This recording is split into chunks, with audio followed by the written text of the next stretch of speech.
simple soul,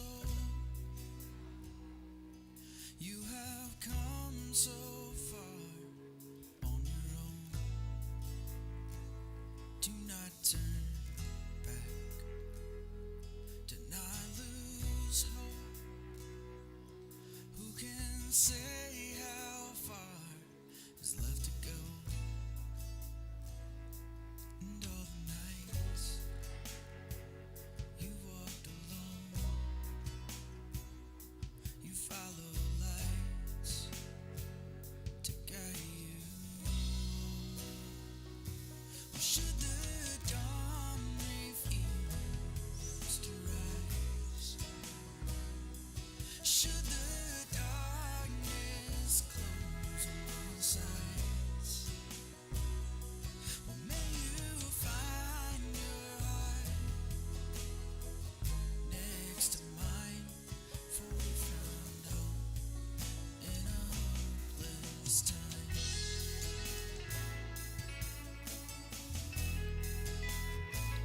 Oh, gentle heart, oh, simple soul, there is still so much left to know. So plant your seeds and watch them grow, and keep on moving on down the road. And through the nights, the wind shall blow, and all our lights burn. Or should the dawn refuse to rise? Should the darkness close on all sides? May you find. Hey, good morning. Welcome to Watershed. We are so glad that you're here. And we've got a few different places that we're maybe tuning in from. We got a live crowd here in the room. Past few weeks, we've been welcoming people back in, so we're glad that you're here. We've got some people who are sitting outside. I know that the weather is amazing right now, so if you're outside, we're a little jealous. And then we got people on Facebook and YouTube. We want to welcome you if you're joining us online. Maybe you can introduce yourself a little bit. Tell us where you're logging in from, and we're glad that you're here. I want to welcome Blair to the stage. She's going to set this morning up for us a little bit. Good morning, all. I'm so happy to see your faces. My name is Blair, and I work with our children here, and I'm excited to be with you all this morning. Everybody on their way in should have gotten a coffee cup or a teacup, whatever you want to call it. I'm not going to tell you what that's for quite yet, but I want you to know that throughout the songs, you're invited to help yourself to coffee or tea. That station's going to be opening up. So just go back, help yourself, fill up your cup with coffee, tea, whatever it is you prefer. Outside, I also have a station that is coming to you. So get ready and enjoy.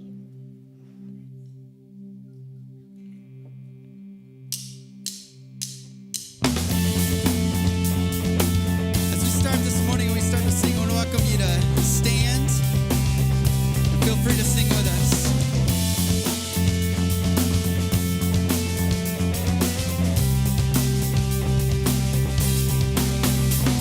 Oh, nothing can tear us from the grip of His mighty love. We've only glimpsed His vast affection, heard whispers of His heart and passion pouring out. His love is deep, His love is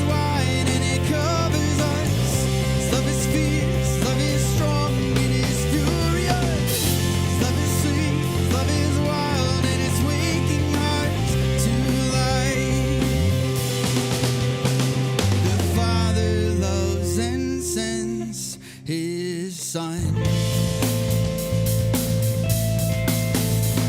The Son lays down his life for all. He lavishes his love upon us, calls us now sons and daughters, reaching out. His love is deep, his love is wide, and it covers us.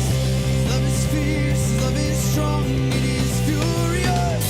His love is sweet, his love is wild, and it's waking hearts to life. His love is deep, his love is wide, and it covers us. His love is fierce, his love is strong, it is furious. His love is sweet, his love is wild, and it's waking hearts to life. Waking my heart to life. Waking me to life with your love. Oh, with your love. With your love.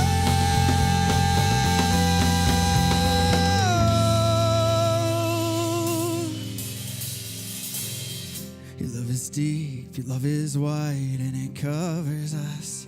Your love is fierce, your love is strong, it is furious. Your love is sweet, your love is wild, it's waking our hearts to life. Oh, your love is deep, your love is wide, and it covers us.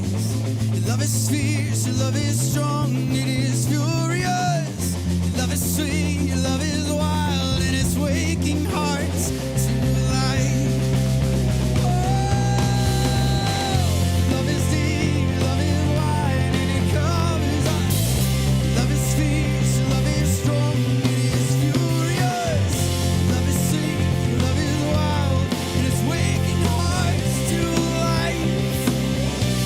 Oh, love is deep, love is wide, and it covers us.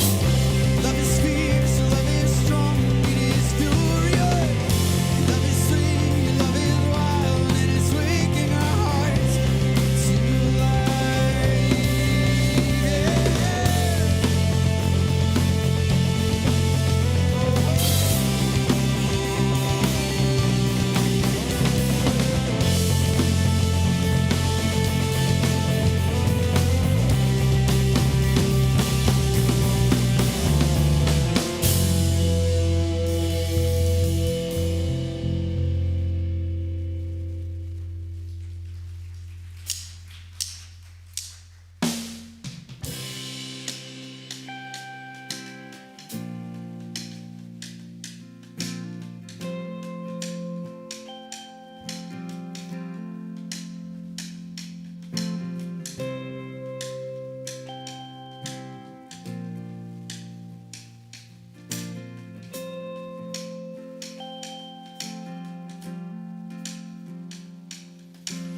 God, I'm in this place again. God, I'm begging, please again. I need you. Oh, I need you. Walking down these desert roads, water for my thirsty soul. I need you. Oh, I need you.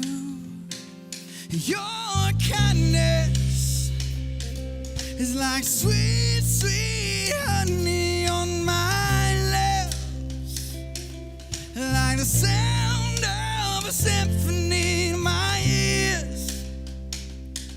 It's like holy water on my skin.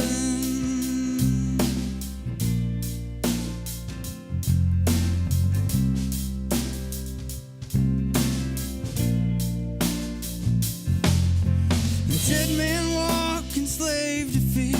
Wanna know about being born again. I need you, God, I need you. So take me to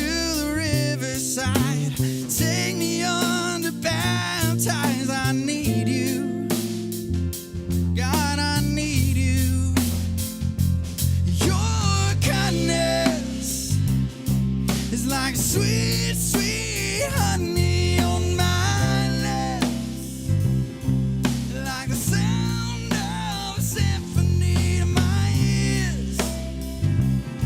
It's like holy water on my skin.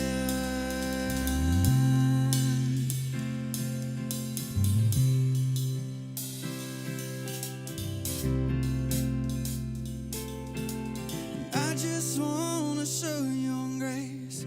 God, I need it every day. It's the only thing that ever really helps me be the change. And I just wanna show your grace. God, I need it every day. It's the only thing that ever really helps me be the change. Yeah. And I just wanna show your grace. God, I need it every day. It's the only thing that ever really helps me be the change. I don't wanna show your grace. God, I need it every day. It's the only thing that ever really helps me be the change. Your kindness is like sweet, sweet honey on my lips, like the sound of a symphony to my ears. It's like holy water. Your kindness is like sweet, sweet honey on my lips, like the sound of a symphony to my ears. It's like holy water on my skin. It's like holy water on my skin. It's like holy water on my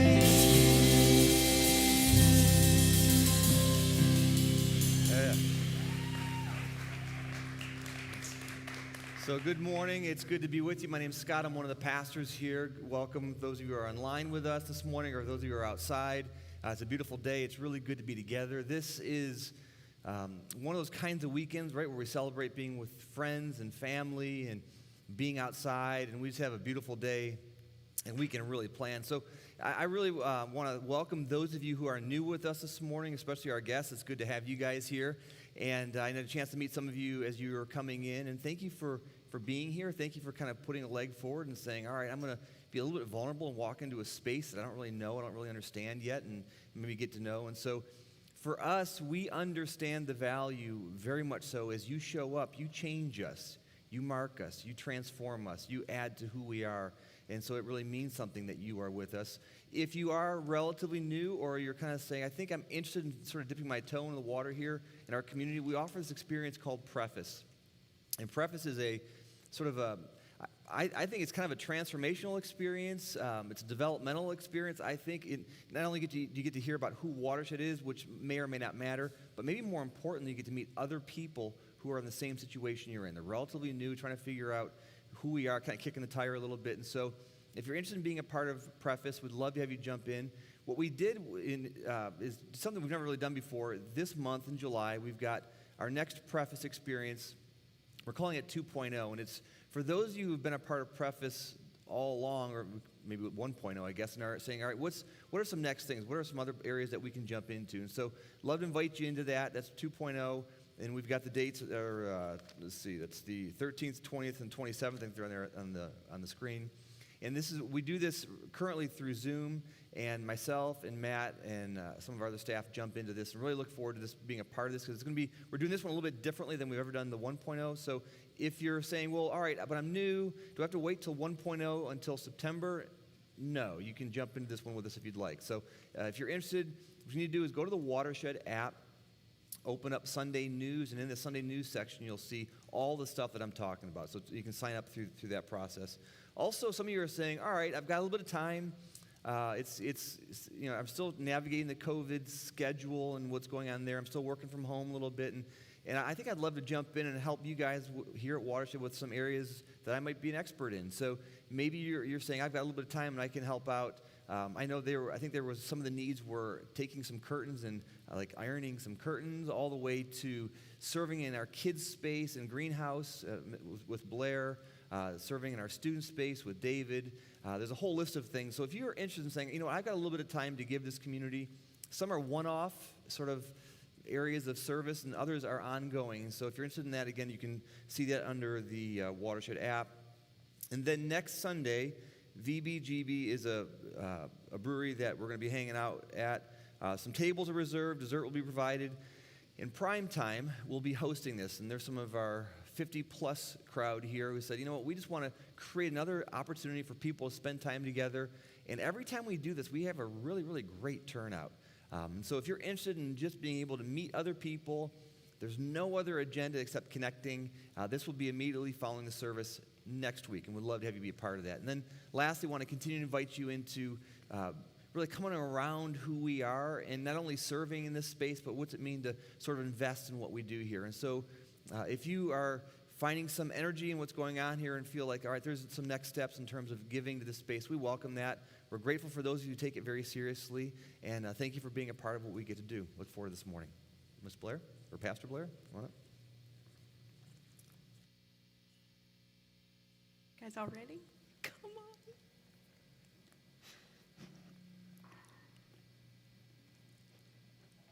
Just give us a second while we get settled.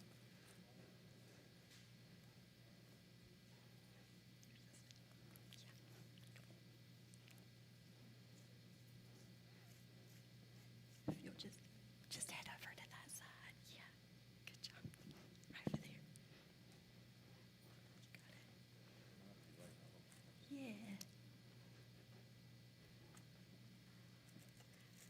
I'll start talking a little bit while they're coming up, but this morning we have Elizabeth and Dee and Zora and the rest of their family, or some of their family, that are on stage with us.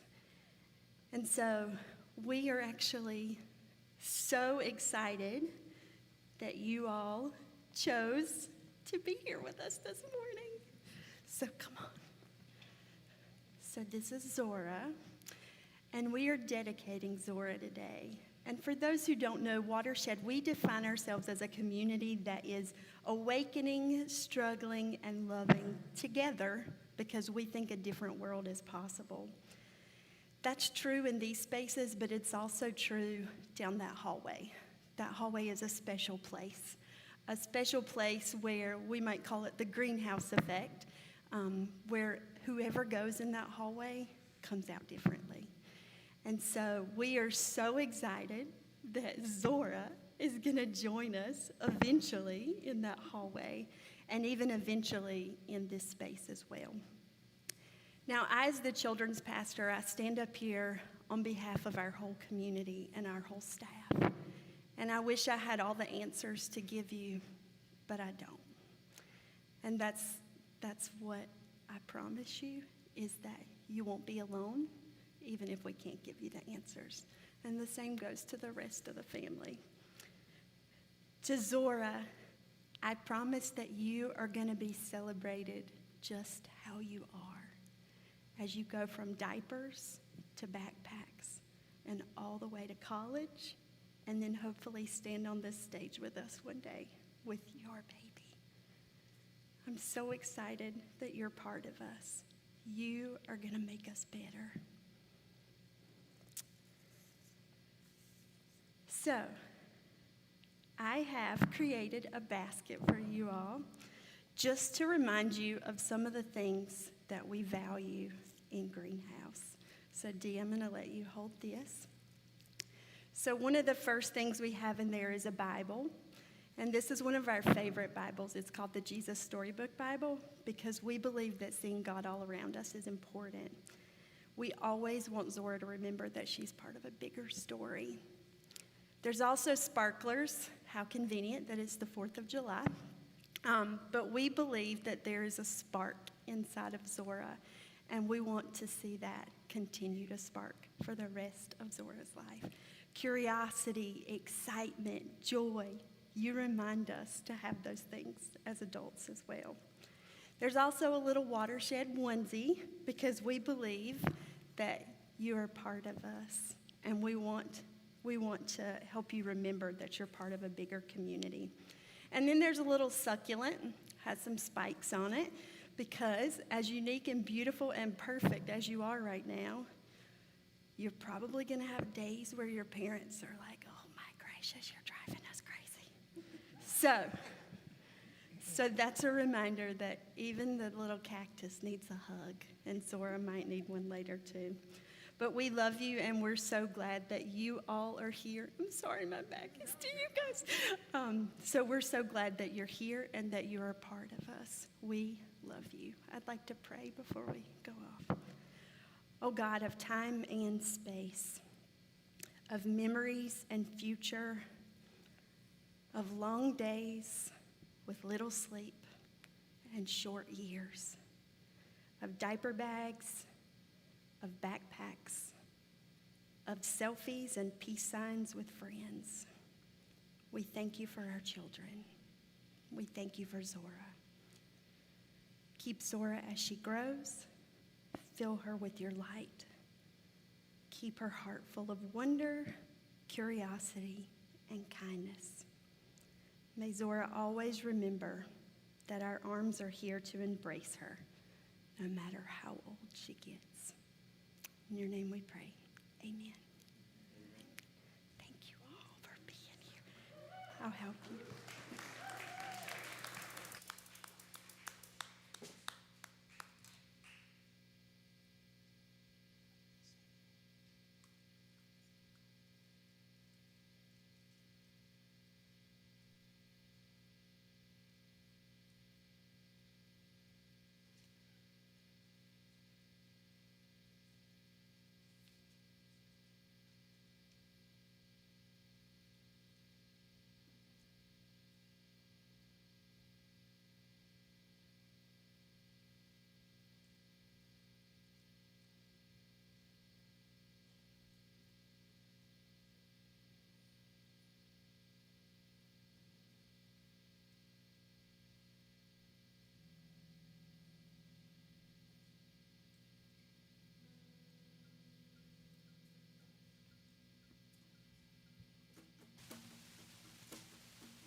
Good morning again.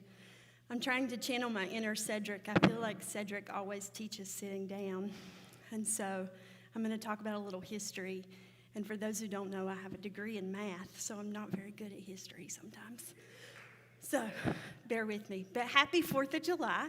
I know some of us probably have a love-hate relationship with this holiday, and rightfully so. It's kind of hard to celebrate the American struggle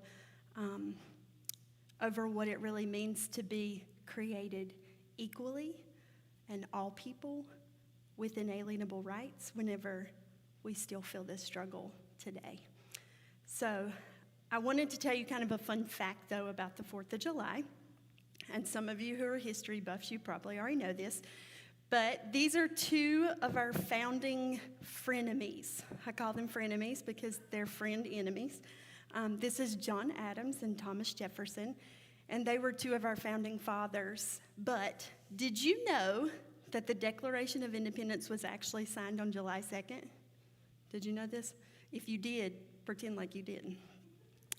It was actually signed 2 days earlier, and John Adams, because he said that was America's real birthday, refused to participate in the 4th of July. So, isn't that fun? Ironically, he died on July 4th, as did Thomas Jefferson. So, you're welcome. The more you know. But the more interesting part of their story is that they were close friends to the point of calling each other family until they disagreed on how the country should be run at a fundamental level. So they ended up as part of two different political parties, the Federalists and the Republicans, and tension grew so much that Jefferson resigned from the cabinet and Adams was ticked off. He was so mad and he started to spill all the tea, mostly about Jefferson's relationship with a certain slave woman. So fast forward to the year 1800, they ran against each other for president. It's considered to be one of the nastiest elections in history. So you think our elections are bad? This reminds me that this has been going on for a long time. Jefferson hired a sleazy journalist to smear Adams' name during the election. Adams won, and he tried to talk Jefferson into coming on and running a bipartisan office. And Jefferson said no, and then left town, did not even stay for the inauguration. We've heard of that before. So they did not, I need to stay on script. That was not on script, and I need to stay on script. They didn't talk for 12 years at that point, 12 years. And then after 12 years passed, they decided they would start writing letters, 158 to be exact. So they wrote letters back and forth for 14 years. And eventually Adams wrote to Jefferson, "You and I should not die before we explain ourselves to each other." So they continued to talk back and forth through these letters, and maybe they only heard each other because it was through a letter. I'm not sure. But I do know that they reconciled and found in the end that they agreed on more than they realized they did. As I read that story about these two men,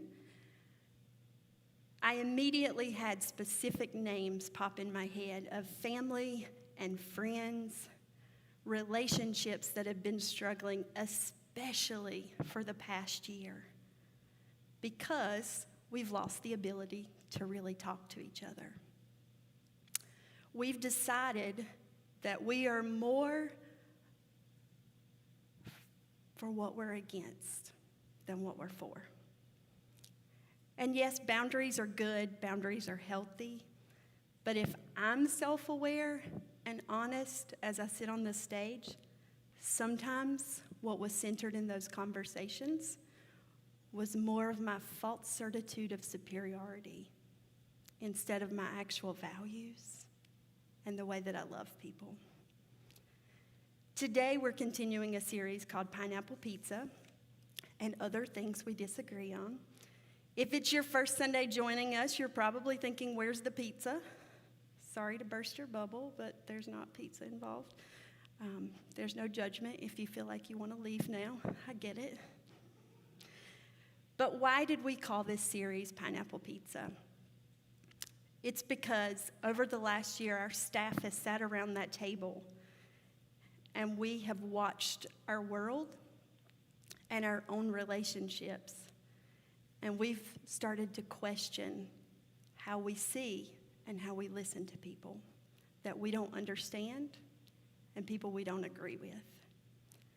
Because if Watershed wants to claim being an inclusive community for all, then we have to at least attempt to approach this life with an unexplainable curiosity and openness. So with the help of a podcast by respectable spiritual leaders called Learning How to See, we embarked on this quest to expand our worldview by recognizing our biases. During the first 4 weeks of this series, Scott, Matt, David, and Sean have covered confirmation bias, complexity bias, complementarity bias, contact bias, conservative and liberal bias, comfort and complacency bias, and consciousness bias. And today, I want to talk about community bias. Community bias says it's almost impossible for us to see what our community doesn't, can't, or won't see. Mimetic theory and social identity theory actually tell us that we choose our tribe over the truth. And most of the time we do this, and we don't even realize we do it. Social scientist Rene Girard studied human desire thoroughly. And in his studies, he developed something called mimetic theory. This says that our desires actually come from observation and mimicry, which is basically imitation. We create communities that hate all the same people, fear all the same people, and like all the same people. We end up in a fantasy world where everyone's actions echo the same thoughts, see with the same eyes, and repeat the same opinions over and over. And the saddest part of this, to me, is not even necessarily our loss of autonomy. It's the scapegoating. Scapegoats have existed long before today. Ancient societies practiced ritual scapegoating, which is where they symbolically transferred the sin and blame of a community onto a person or an animal in order to absolve themselves of guilt and to perpetuate peace among their citizens. The term scapegoat we see in the Bible in Leviticus 16, and there we read about the priest Aaron, who cast lots over 2 goats on Yom Kippur, which is the Day of Atonement. One goat was set apart for Yahweh to be a blood sacrifice for sin, and the other goat was designated as Azazel, the goat that departs. So the priest Aaron would lay his hands on the second goat and symbolically transfer the sins of the community to this goat before sending it away out into the wilderness. In other ancient societies, humans served as scapegoats, and these victims were exiled or killed for the good of the community. Human scapegoats tended to be people who were seen as dispensable: criminals, people with physical deformities, outsiders, or anyone who exhibited noticeable differences from the rest of their tribe. Girard says that we think we have come farther than we have, in that we actually still have scapegoats today. We're just better at hiding it. There are 4 reasons that we scapegoat others: extreme dislike, fear, ignorance, and the displacement of blame from powerful originators to those who are perceived to be weaker. Scapegoating can be one-on-one, it can be group-on-one, it can be one-on-group, when a person blames a group for a problem that they did not cause, like wars, death, financial losses, and other personal struggles. finally, one of the most interesting forms of scapegoating is the group on group. This occurs when one group blames another for problems that the groups collectively experience, which might be economic, it might be political in nature, like blaming a party for the Great Depression or the Great Recession.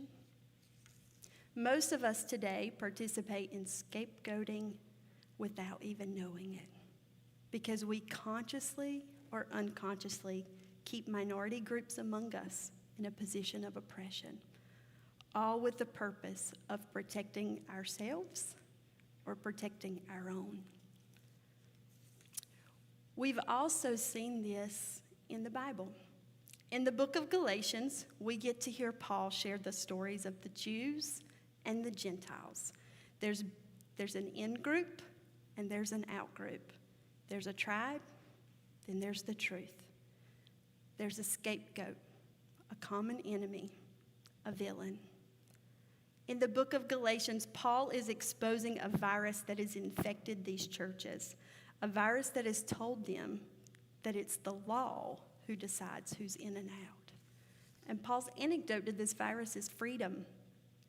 For some, freedom is too wild, too unpredictable, and too available. Those people are the same people that say, surely Jesus didn't mean everybody.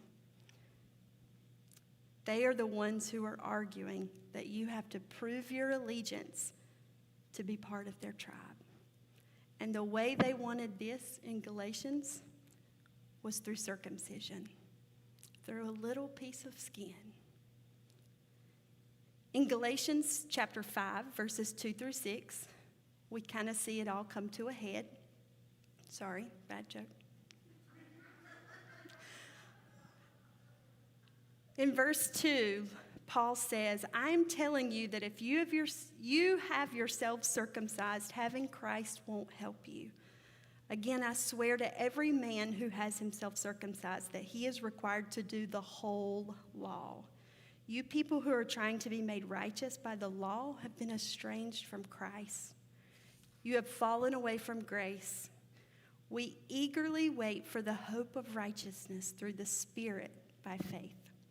Being circumcised or not circumcised doesn't matter in Christ Jesus, but faith working through love does matter. Paul tells us right here that freedom is a constellation made up of spirit, faith, and grace. The life of discipleship isn't about what we are against, but what we are for. They're not against circumcision, but they are against it being the gatekeeper for this inclusive spiritual community that is forming. It's about faith, which I would argue is futuristic hope. And that faith is working through love, which is how we're showing up in the present. You see, Jesus' ministry among the poor, the sick, the rejected, offers us an alternative way to be human. And I believe that instead of victimizing and scapegoating others, as we have done through religious history, we can stop this process before it begins. I'm wondering if we could create a community here that values otherness over everything else. We can escape this bias by moving from so-and-so is not blank enough. So-and-so is not Christian enough. So-and-so is not black enough. So-and-so is not queer enough. So-and-so is not conservative enough. So-and-so is not liberal enough. So-and-so is not disabled enough or woke enough. We can move from that way of thinking to actually listening with empathy. We can move to choosing to acknowledge someone's humanity over everything else. Jackie Lewis reminds us that the diversity of human community is actually what helps us to break out of these biases. And I bet most of us in this room this morning can point to a specific time when we were stuck or stubborn, whatever you want to call it, and then some kind of great love or great suffering broke us out of it. Because contact is disruptive, but it's also joyful. So how do we help cultivate it?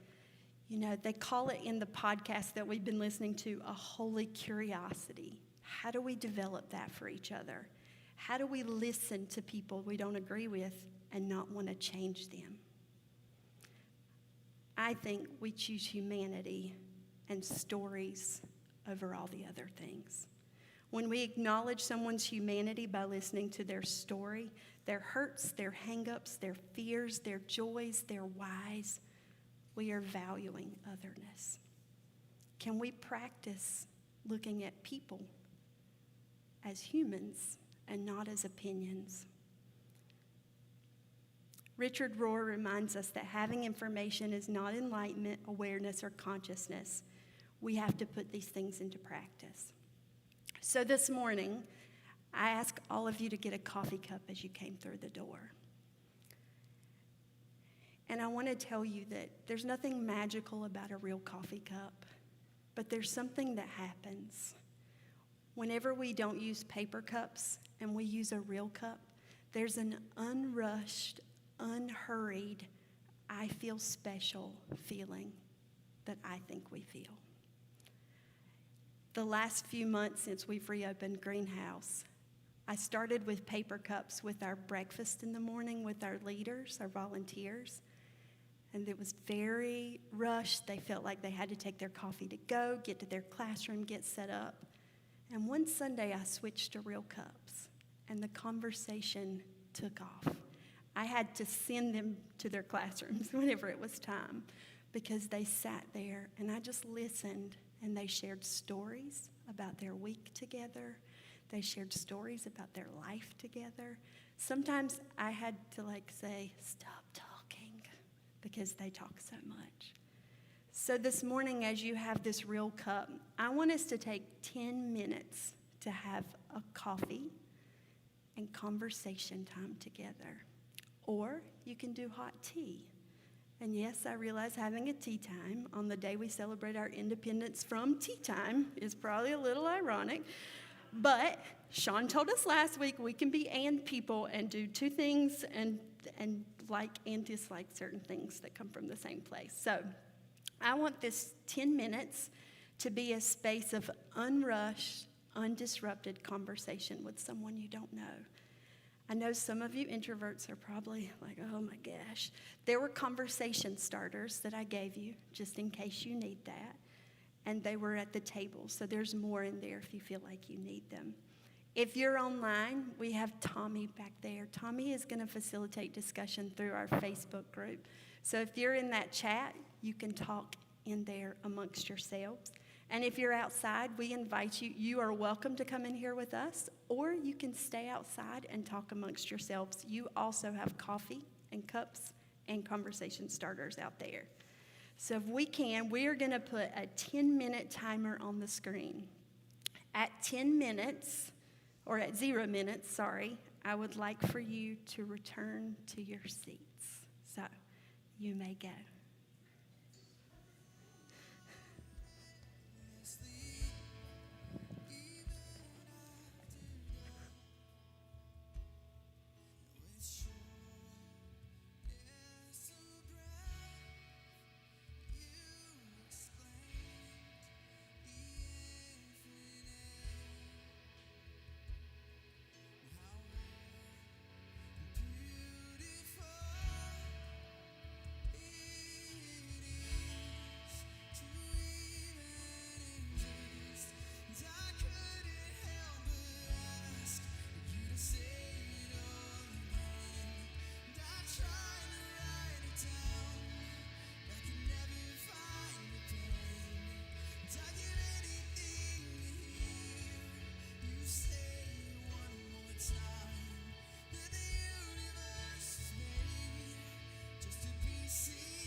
And old wineskins can't hold the new one.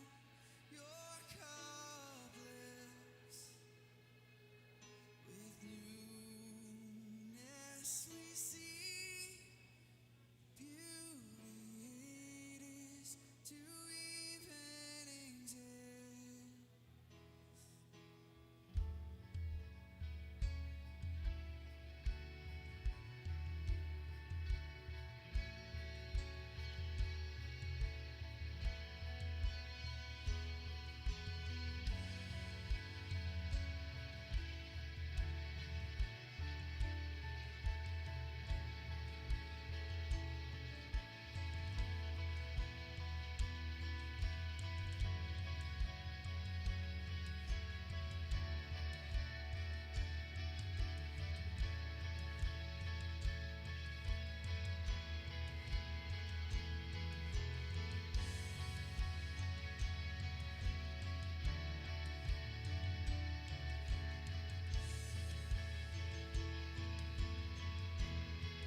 I couldn't help but ask you to say it all again. And I tried to write it down, but I could never find the pen. And I'd give anything to hear you say it one more time. That the universe was made just to be seen by my eyes. And I couldn't help but ask you to say it all again. And I tried to write it down, but I could never find the pen. And I'd give anything to hear you say it one more time. That the universe was made just to be seen by my eyes. With sureness of breath, I'll explain the infinite, how rare and beautiful it truly is that we exist.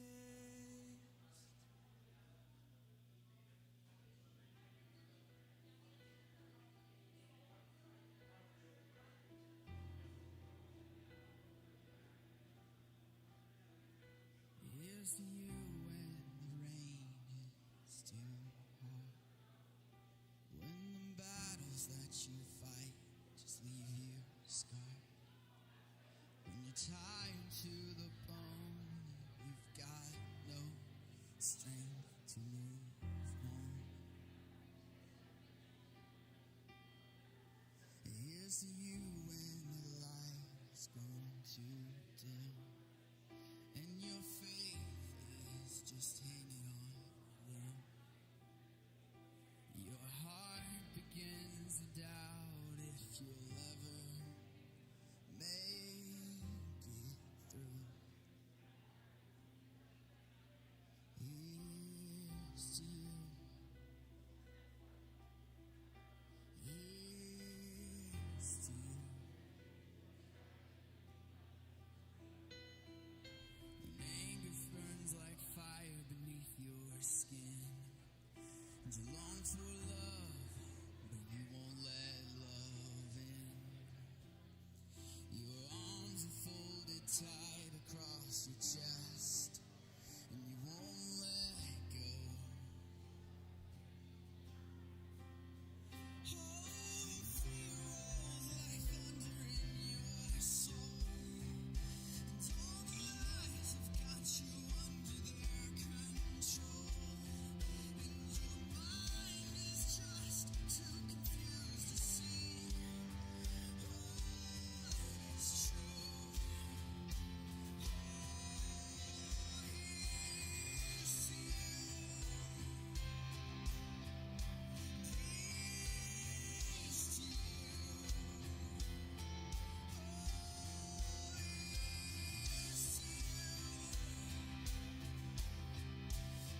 if everybody could return to your seat, you can take your cup with you.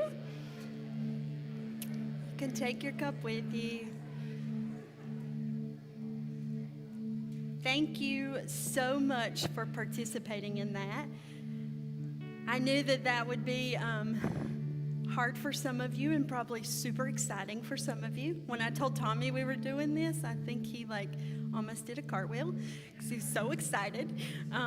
So I appreciate you all stepping outside of your comfort zone this morning to do that. I really, really feel that the way that we behave to each other is the fullest expression of what we believe. So I don't know about you, but I'm going to try really hard to communicate my values and heartbreak in vulnerable ways. I'm going to try to take off my tribe's jersey and this fake medal of superiority and choose to listen and love and hope. It's a lot easier to be cynical and to stand with the ones who see the world the same as you. But remember, it's in the diversity that we break away from community bias. There's power in connecting to those outside of our bubble. And it helps us to remember that we're all different and that God doesn't break hearts in the same way. I want to close with a story where 3 blindfolded people were led over to an elephant and asked to guess what they were touching. One touched only the side and guessed they were touching a leather object. The other one touched only the trunk and they wondered if it was a snake. Another one touched the tail and knew it was an animal, but they didn't know exactly what kind of animal it was. It was only until they talked to each other and shared what they had found that they were able to put together an accurate picture and realize that it was an elephant. So this morning, as you go away, I pray that we are people who have conversations with each other. I pray that we are people who listen without wanting to change each other. I pray that we are people who think about humanity over what our tribe tells us. I pray that we are people who love greatly. Thank you for being here this morning.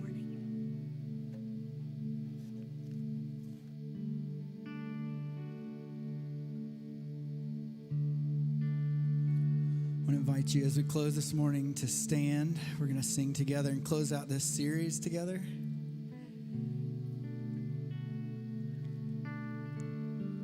And echo what Blair said, that we move into these conversations that simplify a little bit and move us towards one another.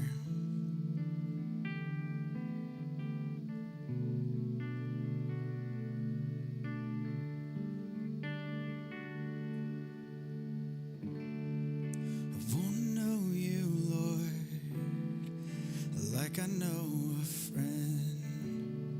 I want to know you, Lord.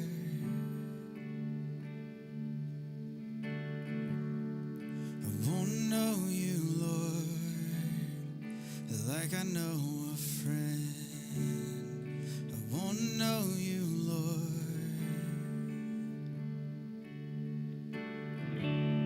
So I'm laying down all my and I'm laying down. I want to know you, Lord.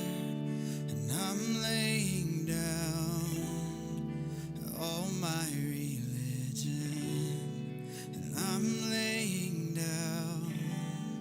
I want to know you, Lord.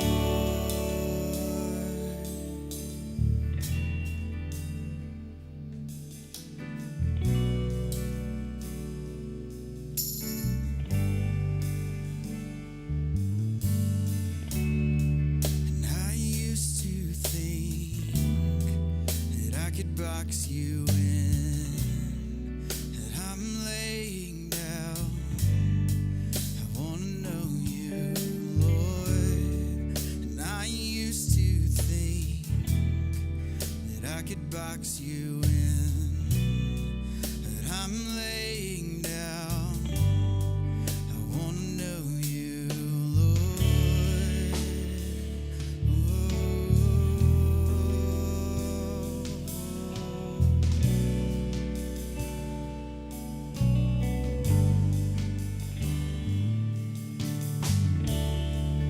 Lord, I've been told to be ashamed.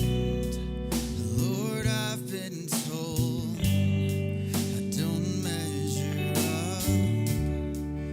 Lord, I've been told I'm not good enough. You're here with me.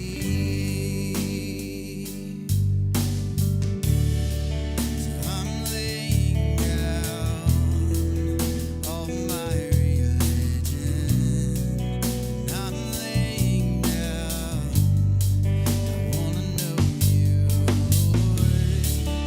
I'm laying down all my religion. I'm laying down. I wanna know you, Lord.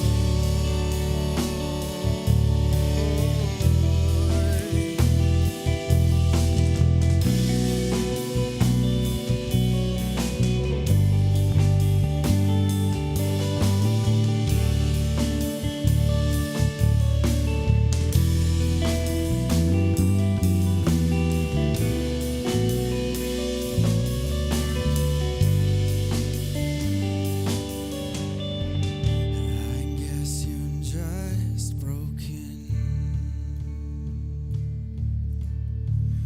I guess you're just hoping for more.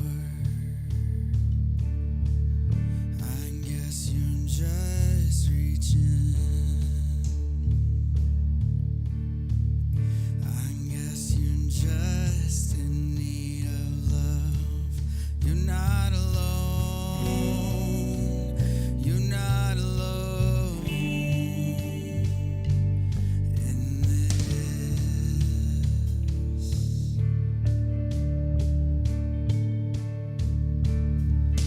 I guess I'm just broken.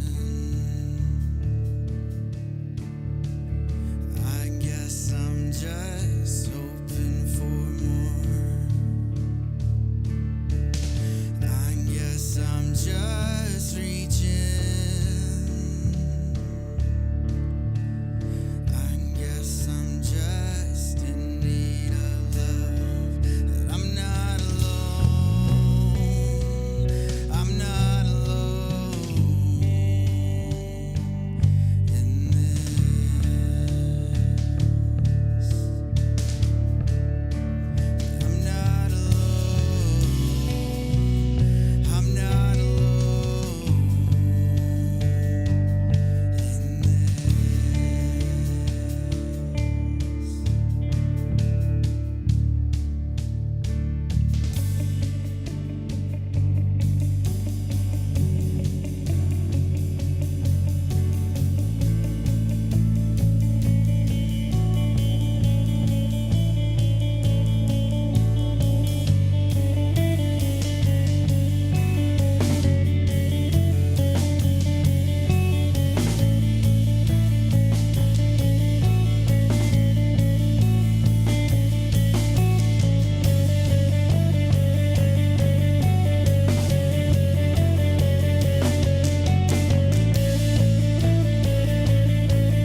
this morning, we want to remind you that you're not alone, that you don't have to be alone. And even in the midst of this past year, this past 18 months, where there's been so much loneliness, so much disconnect, we have an opportunity to be together and to not be alone. So we want to encourage you. We want to invite you into this space, into this community. And we want to thank you so much for being here and reminding each other that we're not alone.